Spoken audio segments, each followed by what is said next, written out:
Hey, I'm back, and with me, another speed art. This one is of the old Green Goblin since I just released his animated evolution on my main channel, and I want to go through and rank each main Spider-Man villain from worst to best. And this isn't going to be including his side villains, as that doesn't really seem fair to rank them among the others, so this will be focusing on the main villains in each film. So let's get started with the worst of the worst.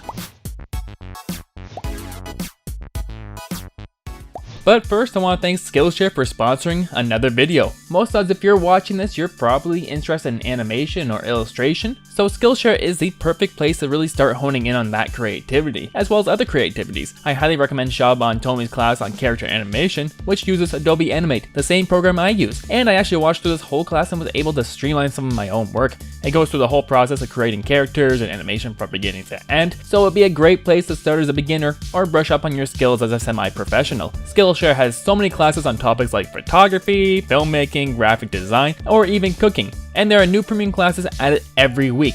So the first 1,000 people to use the link in my description will get a 1-month free trial of Skillshare. But let's get back to the video.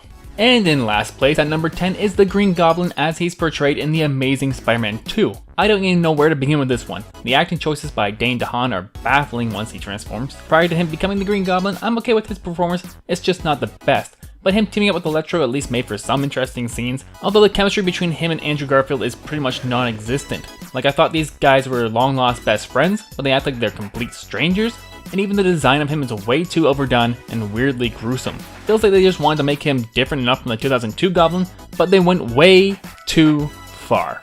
Now the next character I think had great potential as a Spider-Man villain, but there just wasn't the heart put into him as I feel the other characters. So coming in 9th place is Spider-Man 3's Venom.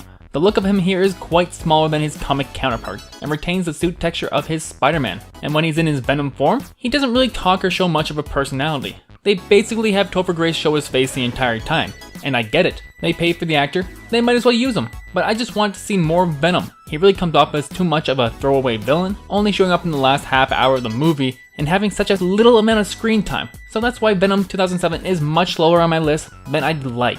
Coming in 8th place is going to be The Amazing Spider-Man 2's Electro, and I guess he also appeared in Spider-Man No Way Home as well, which is a much better portrayal, but it doesn't really sync up with anything we know about the character before. He acts like a completely different person. I don't know where this character change could have happened, because he is killed by Spider-Man, and the version in No Way Home is supposed to be just prior to his death, so why is he so different? With that said, I do sorta like his Blue Man Group look when he's wearing his hoodie, but after he puts on his full electric suit, it feels like a little too much to me. But his look in No Way Home is a big improvement overall. I just wish there was some sort of continuity for the character, so that's why I can't really put him any higher on this list. Landing in lucky number 7 is The Amazing Spider-Man's Lizard. This is a character they teased a lot in the Raimi films, and I'm glad we finally got to see him in action here. The CGI is actually really good, although his design is a little iffy, and the fight scenes are top notch, although the evil plan to turn everyone into lizards was really underbaked, although Rhys Ifans does a serviceable job as Kurt Connors. He's also one of the lucky few who got to return in Spider-Man No Way Home. But I think he got the least to do with his role there. I believe it's just a voiceover role and maybe fully CGI, but the shots of him healing were just reuse from Amazing Spider-Man or possibly deleted scenes from those scenes at least. So his return there doesn't really add much to his ranking here, but it doesn't really hurt him either. Coming in 6th place is going to be Spider-Man 3's early antagonist, the Green Goblin, aka the New Goblin, or Green Goblin Jr., with Franco reprising his role as Harry Osborn. Unfortunately, most of this movie he has amnesia and acts super goofy, and then when he finally remembers, he quickly turns good. Although his sacrifice for Spider-Man at the hands of Venom is a pretty well done scene, it was just a bumpy road to get there. And it sounds like I'm probably complaining about him a lot here, but I do think the heart and core of his villain is really well done. It's expertly set up in Spider-Man 1 and 2, and for the most part pays off pretty well here. So that's why the New Goblin comes in at 6th place. And just passing the halfway point for this list is Sandman from Spider-Man 3. He's played competently by Thomas Hayden Church. I think his actions are well explained in the movie. He has a good backstory with his daughter needing medical help, and he needs to commit crimes to get money. Does he go too far? Yes, of course. He's not a good guy, but you can sympathize with him. His rebirthing scene as Sandman is also really well done, and I like when he becomes the giant Sandman in the final battle. The CGI still looks pretty good. Where he loses points is the unneeded retconning of having him kill Uncle Ben. It was just unnecessary lore building. And unfortunately, like the Lizard, he is underutilized in No Way Home. so his appearance there doesn't really add any notches for him on this list. But one thing I will say is at the end where he becomes human again and not made of sand, it's just a reused shot from Spider-Man 3. That was probably the cheapest shortcut I've ever seen in a major motion picture. That should not have made it into the final film. And coming in 4th place is going to be the Vulture from Spider-Man Homecoming. This is the first live action version of the Vulture, and the choice to go with a younger version of him was the right one. He's played expertly by Michael Keaton, and his Vulture suit and wings are pretty sweet. You have some sympathy for him at the start because it seems like he's just a blue-collar guy and wants to help his family and keep his workers employed, but he, like all villains, go too far in one direction and takes too much, even accidentally killing some people. But he deserves to be this high for the car scene on the way to the prom alone. Michael Keaton is a tour de force actor, and I hope we get to see more of his character in the MCU in the future. Before I tell you my top 3, let me know what your favorite Spider-Man villains are in the comments. I'd love to know.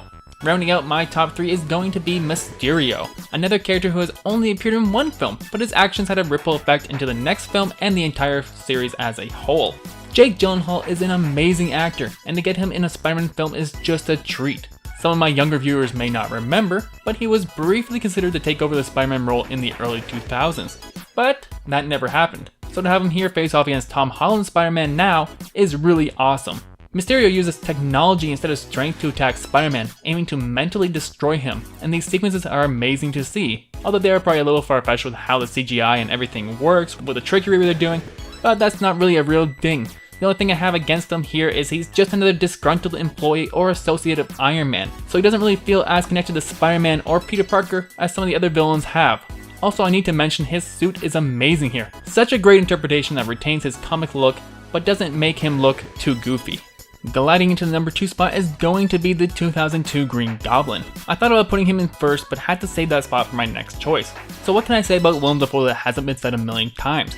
He just chews the scenery here and has such an amazing screen presence, both as Goblin and Norman Osborn. His Jekyll and Hyde scenes where he talks back and forth with himself in the mirror are some of the best in the movie, and I'm gonna say it, I really like his suit in this 2002 film. He couldn't show his face here because he needs to hide his identity, and the mask they chose was very well designed. He also got a second chance to play the role in the latest film, and his look there builds nicely upon what they started in 2002. And the battle damage look is awesome. He's just as good in No Way Home as he was in the original, plus he got some of the best scenes in that movie. But coming in first place is gonna be Alfred Molina's Dr. Octopus. This is a villain who you really feel bad for when he is taken over by his arms. He loses his wife, and he loses his mind.